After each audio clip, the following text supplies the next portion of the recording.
Quand on entend parler de l'abstinence, on se demande même c'est quoi? C'est les prénoms de quelqu'un? Ça veut dire quoi ça? Dire quoi ça? Ça sort d'où ce mot? L'abstinence. Tiens, ah, il est où le rapport? Certains peuvent même aller chercher sur Google. Qu'est-ce que ça veut dire l'abstinence? Ça veut dire quoi? Dire quoi? Ça mène à quoi? Ça sert à quoi? Donc, pour tous ceux qui savent c'est quoi l'abstinence, bravo à vous. Au moins, ça se voit que bravo à vous. Et pour ceux qui ne savent pas c'est quoi l'abstinence, eh bien, ça tombe bien. Sur cette vidéo, je vais tout vous dire. L'abstinence a à voir avec les rapports, voilà, les rapports S, les rapports entre des adultes consentantes, parce que je tiens à le préciser parce qu'il y a des rapports aujourd'hui qui ne sont pas consentantes. Donc malheureusement, on vit d'une génération où c'est l'envie, soit c'est l'envie de l'autre qui compte et l'envie de l'autre ne compte pas, soit voilà, c'est trop mélangé. Mais on va parler, on va pas s'égarer. Je pense que la génération de nos mamans, voire même nos générations de plus de 25 ans, on va vers nos 30 ans, nous sommes d'accord pour dire qu'il n'y a jamais eu analysé que les relations entre adultes. On dit bien les relations adultes. Même les films, on dit les films pour adultes. Mais aujourd'hui, on peut voir de plus en plus jeunes que ces ados, malheureusement, ils rentrent dans des mondes d'adultes en faisant les choses d'adultes, les relations. Autrement dit, juste à quel point c'est devenu tellement facile d'avoir des rapports parce qu'on peut trouver ça aux quatre coins de rue. Oui, si tu veux, tu trouves que tu as plus, normalement, ça devrait être le contraire, mais tu as plus de facilité de trouver quelqu'un pour avoir de rapports via Internet, via les réseaux sociaux et surtout tout ce qui est application de rencontres. On en parlera plus tard dans la vidéo, mais vraiment, tout est à portée de... C'est pas parce que tout est là que nous devons tous utiliser ou tout connaître. Comment ça marche, qu'est-ce qu'on doit faire, où on peut aller avec ça, qu'est-ce qu'on peut trouver. Parce que souvent, la curiosité, c'est un vilain défaut. Certes, vous allez dire peut-être les termes que j'utilise, ça n'a rien à voir avec l'abstinence. Avant de vous dire mon humble point de vue concernant l'abstinence, quelle est la définition exacte? Après, on revient sur la vidéo. L'abstinence, action de s'interdire certains plaisirs, en particulier les plaisirs S. On va faire tout comme ça, on développe notre sujet.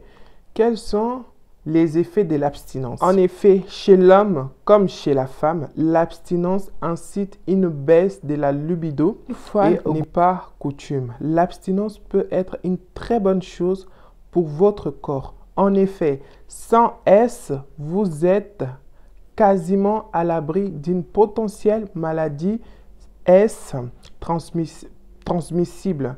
Ce qui est plus surprenant est que la privation de S réduit également le risque d'infection urinaire. Garde ton corps pour l'homme de ta vie, pour la femme de ta vie, tu te protèges en fait. Heureusement, il y a ce mode de je vais trouver l'homme de ma vie, je vais trouver la femme de ma vie, mais en attendant qu'elle vienne, je sors un peu avec Jacques, je sors un peu avec Paul, j'ai fait un peu de bail avec Henri. C'est vraiment une très mauvaise idée. Quand vous êtes seul, célibataire, c'est vraiment le moment où vous devez vous remettre en question, connaître votre corps. Comme il y a du positif, il y a aussi le négatif, les effets chez l'homme et comme la femme, la baisse de la libido, augmente le stress, la tension artérielle et voilà, tous les tralala. Certes, c'est vrai, il y a une conséquence, mais de la même façon que vous pouvez gérer vos envies-là, il faut voir le commencement. Le commencement, c'est où tout se passe dans la tête en fait. L'envie, désir et tout, ça se passe dans la tête. Si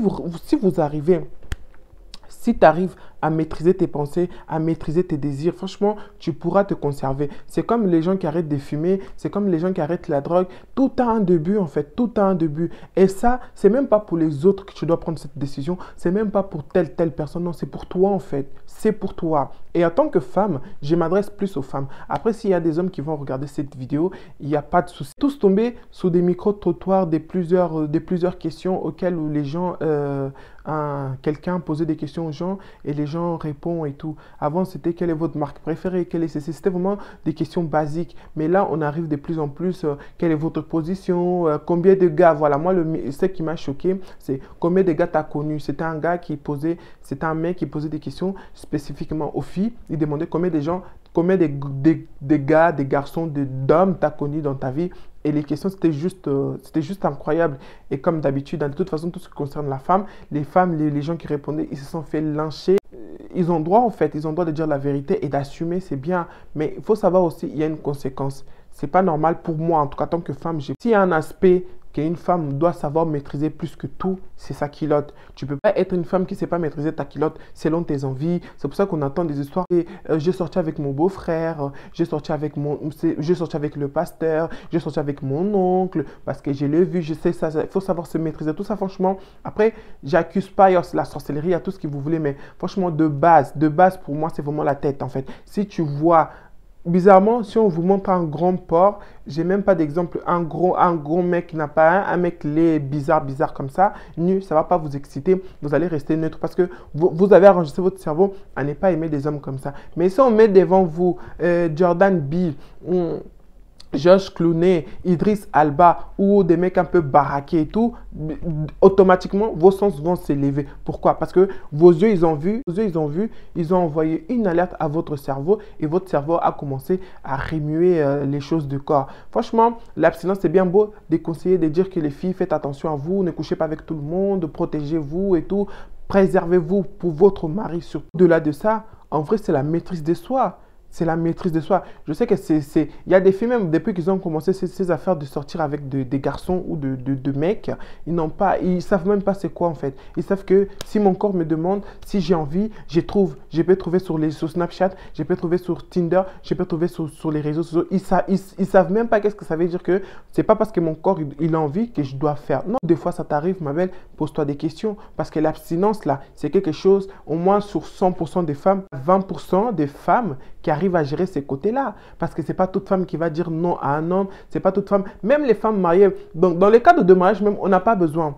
Parce que bizarrement, c'est tout ce qui est interdit qui plaît. C'est tout ce qui est interdit qui donne envie. Si tu es là, tu es marié, tu sais que tu l'as à gogo. C'est ça, c'est pour ça que c'est rare que toi, tu es en couple avec ton mari, vous optez pour l'abstinence, c'est-à-dire qu'il y a quelque chose qui ne va pas. Donc là, c'est une autre affaire. Moi, je parle vraiment, tu es là, tu es en train de te chercher, tu es une jeune femme, tu es en train d'attendre l'homme de ta vie, tu travailles sur ta vie et tout. En attendant, tu sortais avec tel, physiquement, il ne te plaisait pas, il y avait des choses qui n'allaient pas, bah, tu restes quand même avec lui parce que tu te dis que c'est pas l'homme de ma vie, il ne va pas m'épouser, certes, mais en attendant, je vais rester avec lui pour des plaisirs corporels, pour des plaisirs charnels. Est-ce que vraiment, quand tu analyses ça, même quand vous allez vous séparer, de toi à moi, qui est perdante? Qui est perdante dans cette affaire? Parce que c'est toi la perdante déjà, pour que tu le saches. Parce que le corps de la femme et le corps de l'homme, c'est pas la même chose. Un homme peut bouger tout ce qui tient. Ils ont aussi leurs affaires là-bas, leurs maladies, leur puissance, ils ont leurs conséquences, mais c'est pas la même chose que la femme. Parce que la femme, tu couches avec tout le monde, ou tu as de rapport avec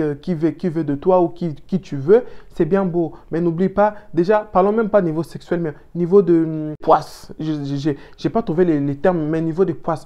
Pourquoi niveau des poisses? Est-ce que vous avez déjà remarqué, ta vie allait bien jusqu'à un certain moment. Il y a même aussi en amitié, mais là, on parle vraiment niveau rapport, tu vois. Ta vie allait bien, tu avais des projets, tu étais bien et tout. Tu as eu un rapport avec quelqu'un et depuis ces jours-là, même si c'est même une fois, souvent même faites attention, même des flirts avec quelqu'un, la mauvaise personne, parce qu'il a un mauvais aura, parce qu'il a un mauvais esprit. Vous ne connaissez pas l'état d'âme des gens qui vous sortez avec. Tu vas avoir le rapport avec cette personne-là et depuis ta vie ne marche plus. Rien ne marche. On attend des témoignages. Et souvent, vous êtes là, on va tous accuser la famille. J'en dis qu'on ne vient pas. Souvent, la moitié de nos malheurs, c'est à cause de OK. Mais moi, je parle de fois, on ramasse tellement de poisses, on ramasse tellement de mauvais, de la sorcellerie, on ramasse tellement de choses que on ne maîtrise même pas tout ça parce qu'on n'a pas su se maîtriser. Tout ça, on n'a pas su se dire non. Tu es là, tu commences à te gratter les seins, c'est ci, c'est là. Il me faut quelqu'un. Tu vas sur un site d'application, Tinder, tu chopes quelqu'un, ça match. Le soir même, vous vous rencontrez et tu es prêt à passer à l'acte avec la personne. Est-ce que vous réalisez ça? D'où il vient? Tu ne connais même pas l'état d'âme. Et tout ça, à cause de l'envie que tu n'arrives pas à maîtriser, ton cerveau te dit seulement, sors avec quelqu'un. Que ton abricot trouve une banane et c'est tout ce qu'il faut. Les restes, on s'en fout. C'est une fois que tu vas passer à l'acte, c'est là qu'il vient la culpabilité. Oh, c'était un faux coup, c'était ceci, peut-être il m'a filé une maladie, la herpès, ceci. Les conséquences viennent toujours après. Alors qu'on dit que l'homme sage, la femme sage même, c'est celle qui voit le mal de loin. On ne blague plus avec ça. Instagram, on dit que maintenant, quand le diable veut t'attaquer, il t'envoie plus les combats, il t'envoie plus ceci, il t'envoie l'homme le plus beau du monde ou la femme la plus belle du monde. Toi, tu vois seulement le physique de l'intérieur, vous ne connaissez pas. Tout ça, c'est pour ça que moi, je vous conseille l'abstinence. C'est pas évident au début, c'est pas facile au début, mais en fait, pour te lancer dans ces choix-là, pose-toi la question, tu vois. De toute façon, tu le fasses. il y aura des conséquences positives vu que il y aura des conséquences et que tu ne le fasses pas, il y aura des conséquences. Et moi, du coup, pour revenir à mon micro-trottoir, comment une fille, t'as quel âge? 22 ans. T'as déjà connu combien de gars? 39? 39? Il y a même une dame, c'était une blanche, elle avait 43 ans. Vous avez connu combien de hommes dans votre vie? De toute ma vie? Oh là là, je n'ai connu que 3. C'est lui qui est mon premier S à l'époque de la fac, s'il vous plaît. Et après, elle se mariait. Elle a eu 2 enfants avec son mari. Ils ont plus de 20 ans de mariage. Après le divorce, elle a trouvé un nouveau conjoint et c'est celui qui est avec actuellement. Ah bon, madame, sur toute votre vie, même le mec qui posait des questions, il était choqué. Vous, pourtant, vous êtes belle, hein? La dame, elle a dit, et alors? Bah, je sais pas, vous aurez dû peut-être beaucoup des hommes qui vous couraient après. Elle a dit oui, c'est vrai, j'étais beaucoup courtoisée dans ma jeunesse, mais je vois pas les rapports. Bah, les rapports et qui disent vous aurez dû accepter. Et tout. Moi, je dis non, quand tu connais ta valeur, que tu sois moche, que tu sois belle. En plus, c'était la dame qui avait clôturé l'émission. C'était vraiment, tu vois, t'as une dame de la quarantaine, de toute sa vie, elle a connu que 3 gars. Franchement, c'était juste... En plus, sur les commentaires, les gens, ils ont oublié tous les niafous qu'ils ont passés auparavant. Et malheureusement, la plupart des filles, j'en ai connu 15, j'en ai connu 20, j'en ai connu 39. C'était des blagues, enfin, disons la chose, quoi. Des blagues qui sont venues qui sont venues ou qui sont nées ici, j'en sais rien. Mais en tout cas, c'était plus de blagues. Le mec même, il s'est fait lyncher. On s'est pas demandé si il l'a fait exprès pour dénigrer ses sœurs africaines, mais... Voilà, c'était pas, je pense pas qu'il a fait exprès, c'est juste il voyait deux jeunes filles passer et par rapport à ces questions, ça a collé juste. Donc voilà. Et une fille, on l'a demandé, comment tu fais pour en arriver à 39 ou presque 40 garçons? Tu es encore jeune, hein, tu as quel âge? 23 ans. Vous imaginez la dinguerie, tu fais comment et tout? Elle dit, bah, sous les réseaux, sous les applis, sous les réseaux. Ça dit, tu as envie, tu cliques, ouais, sur Snap, on trouve des bails et tout. Donc, la normaliser de la chose, elle dit, c'est normal, tu vois, c'est normal. C'est normal, genre, c'est normal, j'ai envie, Snap, t'habites où, j'habite là. Même pas le mec qui t'envoie le transport. Toi-même, tu prends avec ton transport, tu te déplaces encore pour aller te faire démonter. Tu sais même pas qu'est-ce que tu vas ramasser là-bas. Après, tu t'étonnes pourquoi ta vie ne marche pas, ta vie n'avance pas. Ils disent que jusqu'à tel moment, jusqu'en 2019, jusqu'à mes 19 ans, ma vie allait bien. Après, ma vie est partie en cacahuète. Bah, ta vie elle est partie en cacahuète peut-être parce que toi aussi, tu es parti en cacahuète. Tu n'as pas su maîtriser ta culotte. Je n'ai pas dit que c'est la cause principale, mais souvent, c'est ça en fait. Souvent, c'est ça. Il suffit d'arrêter. Tu verras un changement. Il suffit de te maîtriser. Tu verras un changement. Tu as pratiqué l'abstinence. Tu t'es gardé, tu t'es protégé et tu sors avec... Tu sors avec un mec qui a sauté tout le monde, qui est sorti avec tout le monde, qui a fait n'importe quoi, ou avec une femme qui tout le monde l'a sauté dans les quartiers. En plus, dans les quartiers, on a tous connu des filles comme ça. Et nous aussi, on avait une. Au final, qu'est-ce qu'elle a fait? Elle a déménagé, elle est partie dans une autre ville. Même si elle est partie dans une autre ville, sa réputation l'a suivie. Égalité des choses, elle a fini avec un white. Je ne dis pas parce que voilà, mais c'était plus qu'évident parce qu'elle faisait avec des blagues. Mais à un moment, la réputation suit. Elle venait voir de sa mère dans les quartiers. Du coup, il y avait des échos, quoi. Il y avait même une voisine qui a sorti avec le mari de voisine à l'époque. La voisine, quand elle avait avec le mec, la voisine, elle a attrapé le mec, elle a dit, hein, ça, c'est pas une femme, ça. Ça, c'est une pro qui est en train de mettre à la maison. Quand tu n'es pas là, il va sauter avec tout le monde.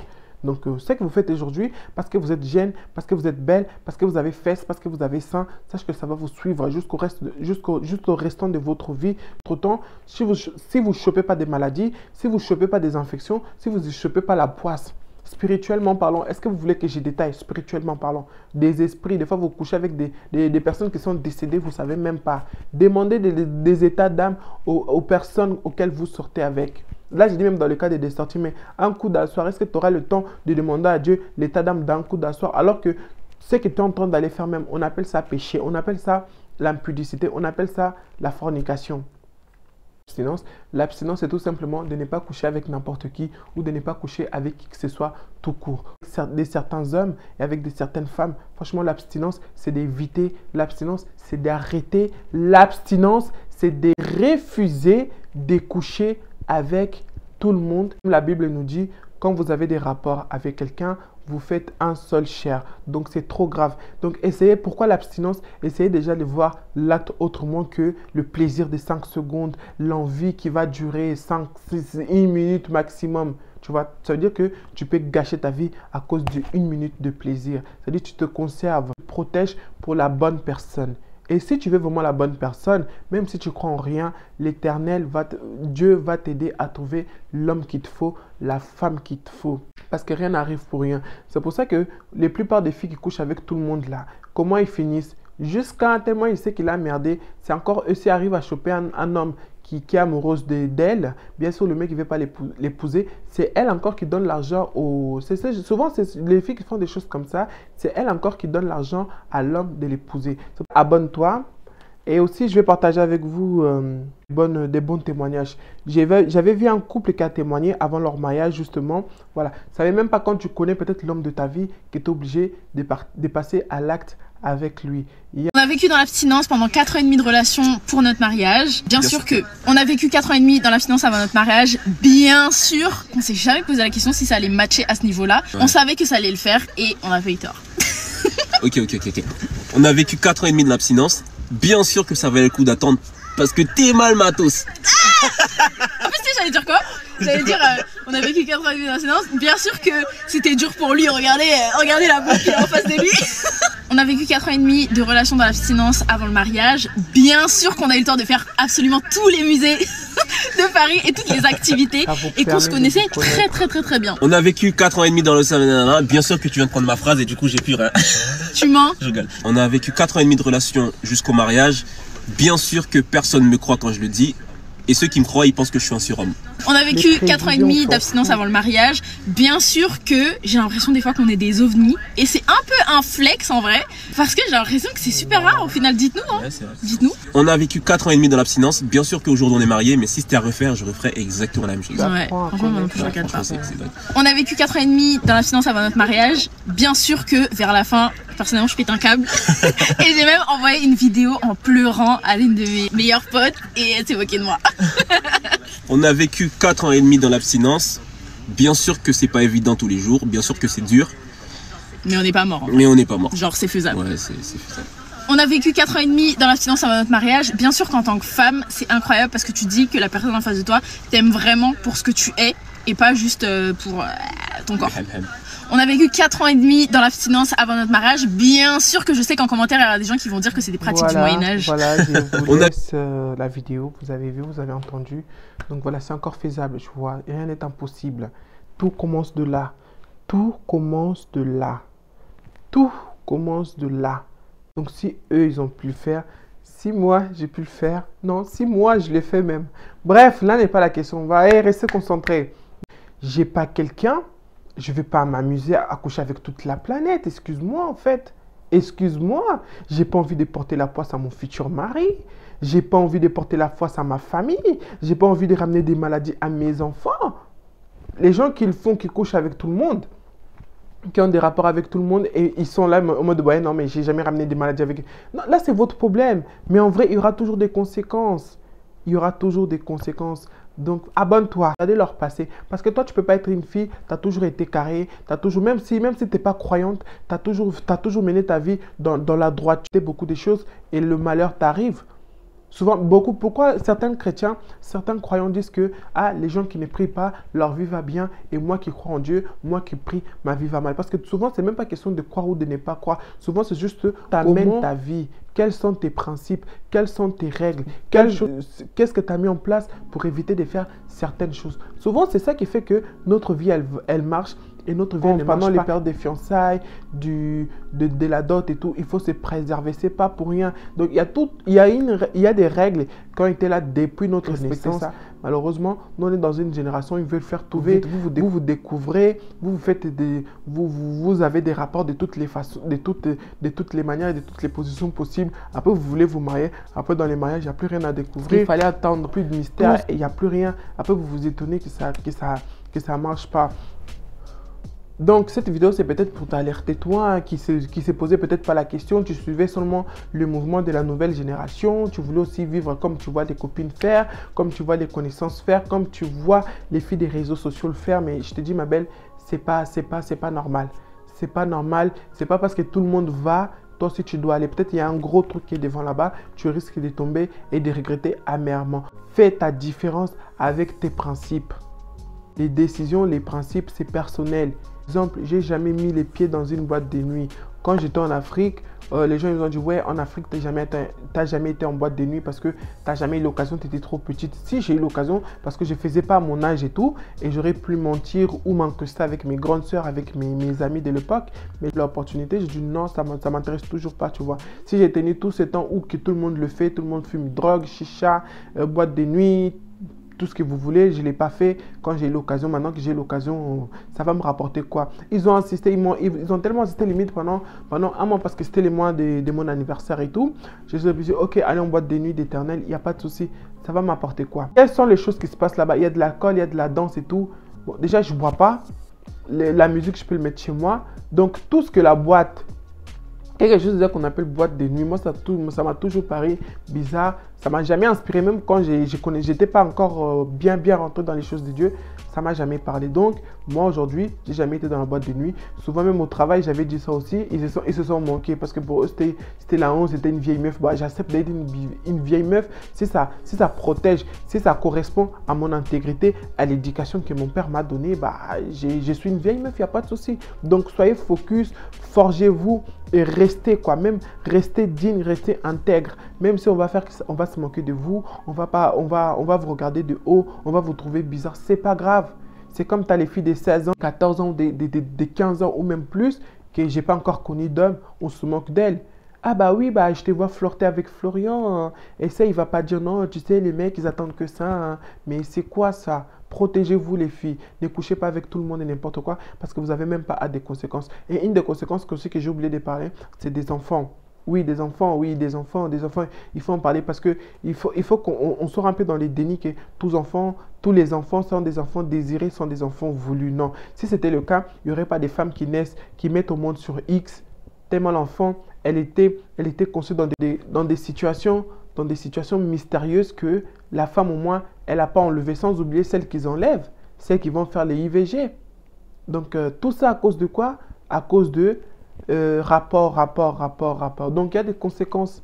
Croyant, non croyant, là n'est pas la question, il y a des conséquences. Donc avant d'être le maître du monde, avant d'être la maîtresse des réseaux sociaux, avant d'être ceci, cela, moi je conseille à toi qui regarde cette vidéo, même pour les hommes, hein, soyez d'abord le maître de ce qui se passe là-bas. Sois d'abord la maîtresse de ta culotte, sois d'abord la maîtresse de tes pensées. Et pour vous rassurer, dis-toi, après je ne sais pas c'est quoi tes projets de vie, tu ne vas pas rester comme ça éternellement. Conserve, tu te protèges pour l'homme de ta vie, pour la femme de ta vie. Quand tu auras, tu vas profiter mon gars. Tu vas profiter. Allez demander aux mariés, ils vont vous faire dégoûter des rapports. Tu peux avoir ça à gogo. Donc quelque chose, tu sais quoi qu'il arrive dans ma vie, à un moment de période de ta vie, tu auras ça à gogo. Patience, ça va arriver. Patience, protège-toi, maîtrise-toi. Et les moments venus, et d'ici quelques années, tu vas profiter, tu vas le faire avec ton mari. Donc, c'était le petit message que j'ai voulu vous partager. J'espère que vous allez bien. Moi, ça va par la grâce de Dieu. Bienvenue aux nouveaux et merci aux anciens d'Éternelle Motivation. Sur ma chaîne, on est là pour parler, pour partager, aider à ton développement personnel. On se trouve dans la prochaine vidéo. Que Dieu vous bénisse. Et bien sûr, quoi qu'il arrive les gars, quoi qu'il arrive, apprenez à compter sur vous car vous êtes la seule personne à jamais vous décevoir. Tu es la seule personne à jamais te décevoir. Que Dieu te bénisse.